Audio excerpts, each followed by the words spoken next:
Você já deve ter ouvido falar em autismo em algum momento. É um termo que vem sendo usado com maior frequência nos últimos tempos. Apesar de não ser conhecido adequadamente como deveria, o autismo foi descrito a primeira vez em 1943 por Leo Kanner, mas em 2013 no DSM-5 foi oficializado o termo transtorno do espectro do autismo, termo mais adequado considerando sua variedade sintomatológica. O autismo consiste em distúrbios do desenvolvimento neurológico, caracterizado por deficiências nas interações sociais, dificuldades na comunicação não verbal e em movimentos repetitivos e padrões restritos de interesse, hiperfoco, com comportamento estereotipado. O DSM-5 divide o autismo em 3 níveis: nível 1, leve, nível 2, moderado e nível 3, autismo de grau severo. Esses níveis são avaliados por diversas formas, como linguagem, autonomia e independência que a pessoa pode alcançar. O diagnóstico do autismo, porém, não é tão fácil, já que não tem uma causa específica.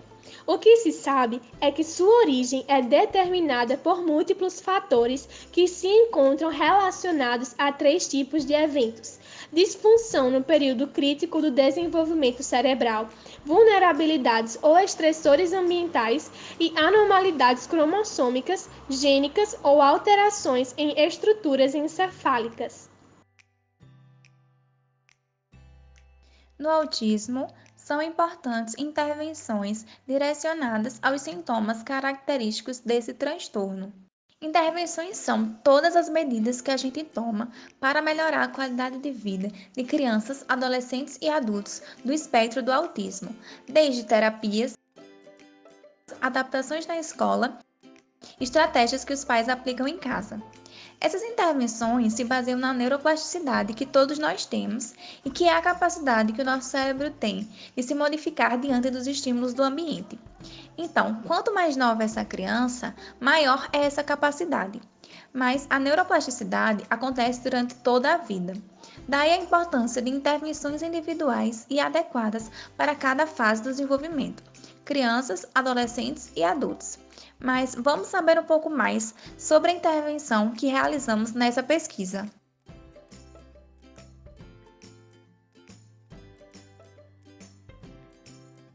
Nossa intervenção focou em quais funções cognitivas?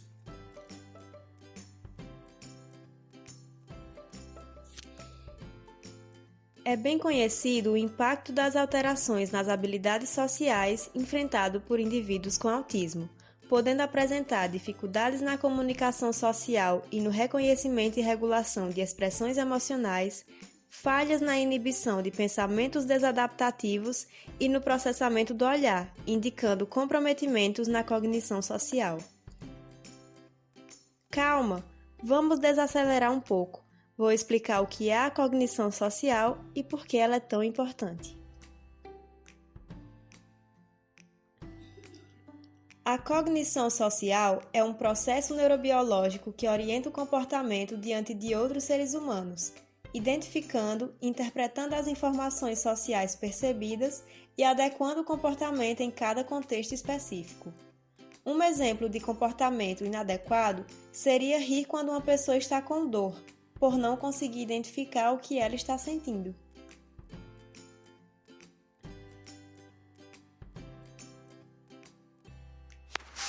Além disso, outros componentes do funcionamento cognitivo humano afetados pelo TEA e que estão ligados ao repertório da cognição social são as funções executivas.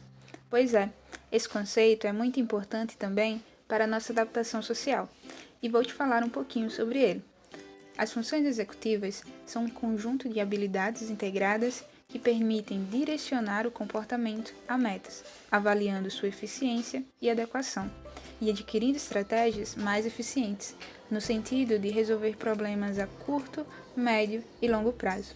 Dentre os principais componentes das funções executivas estão os processos de atenção, planejamento, memória operacional, flexibilidade cognitiva e inibição do comportamento de acordo com a situação. São exatamente esses processos cognitivos, cognição social e funções executivas que foram o foco da intervenção terapêutica que realizamos. Nosso objetivo foi avaliar e estimular aspectos da cognição social e das funções executivas em crianças com autismo entre 8 e 13 anos. Para tanto, utilizou-se o subteste Teoria da Mente contido no NAPSI-2, uma bateria neuropsicológica infantil. Este subteste avalia, por meio de histórias, figuras e questionamentos, a compreensão e percepção da intenção de si e do outro, decepção, crenças, faz de conta e imitação, além da habilidade de relacionar uma situação com a emoção em um determinado contexto social. Além disso, utilizamos fotos de expressões emocionais de crianças, derivadas do teste de conhecimento emocional, no qual a criança deveria identificar qual a emoção expressada na foto, se de alegria, tristeza, raiva, etc.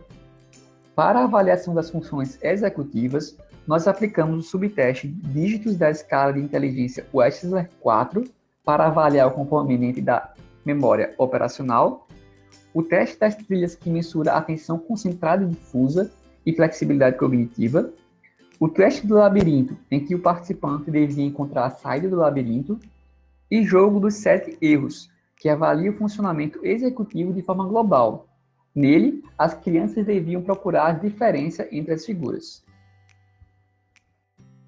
Após essa pré-avaliação, era realizada a intervenção, no qual fazíamos um treino cognitivo composto por jogos sociais, como comparação emocional, direção do olhar e tarefa de rotulação de emoções, labirintos, tarefas de montar figuras, completar partes de figuras e o jogo de memória Superlins.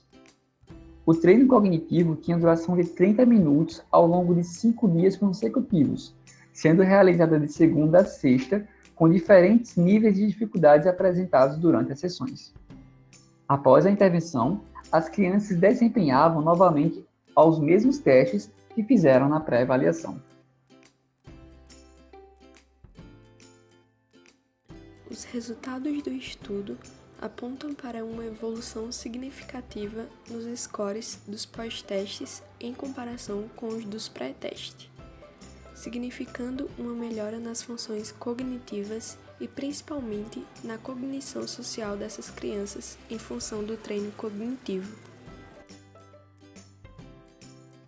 Intervenções como a que realizamos favorecem uma melhor qualidade de vida e aumentam as chances de independência pessoal a longo prazo, o que foi uma das maiores preocupações relatadas por cuidadores de crianças com autismo.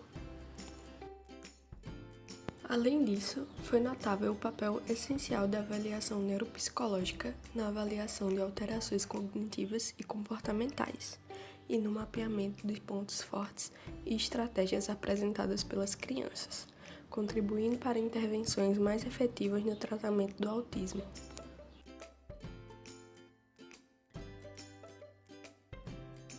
Destacamos a importância da intervenção precoce, ou seja, nos primeiros anos de vida, para que não se perca as janelas de oportunidade para o desenvolvimento de habilidades como fala, comunicação e interação social. Destacamos ainda que o tratamento é multidisciplinar e todos os envolvidos precisam participar: família, escola e suportes terapêuticos.